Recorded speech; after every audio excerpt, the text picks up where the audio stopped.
வணக்கம் நண்பர்களே. நாம இந்த காணொளியில எதை பத்தி பார்க்க போறோம் அப்படின்னா, தமிழில் கலந்துள்ள சில சமஸ்கிருத சொற்களையும், அதை எப்படி தமிழ்ல சொல்லலாம் அப்படின்னு தான் பார்க்க போறோம். இப்போ முதற் சொல் என்ன அப்படின்னு கேட்டீங்கன்னா, அற்புதம். அற்புதம். அற்புதம் அப்படின்றது வந்து தமிழ் சொல் கிடையாது.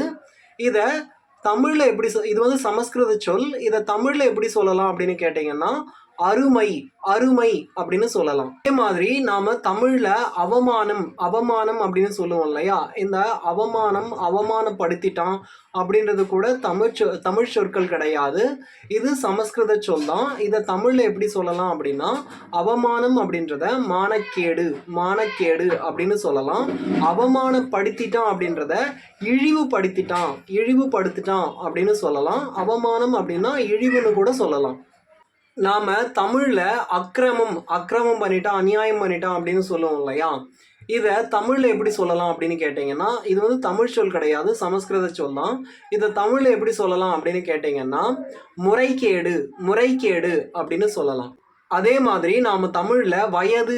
வயது வயது வயசு அப்படின்னு சொல்லுவோம் இல்லையா? இது கூட தமிழ் கிடையாது, சமஸ்கிருதம் தான்.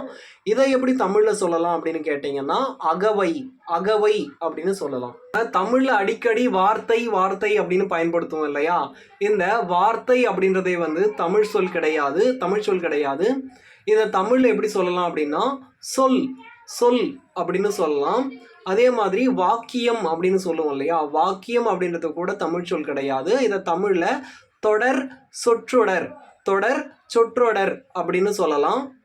அவ்வளவுதான் நண்பர்களே. நாம இன்னொரு காணொளியில இன்னும் சில சமஸ்கிருத சொற்களை, தமிழில் கலந்துள்ள இன்னும் சில சமஸ்கிருத சொற்களை எப்படி தமிழ்ல சொல்லலாம் அப்படின்னு பார்க்கலாம் நண்பர். இந்த காணொளி உங்களுக்கு பிடிச்சிருந்தது அப்படின்னா லைக் பண்ணுங்க. மறக்காம என்னோட சேனலுக்கு சப்ஸ்கிரைப் பண்ணுங்க நண்பர்களே. நன்றி.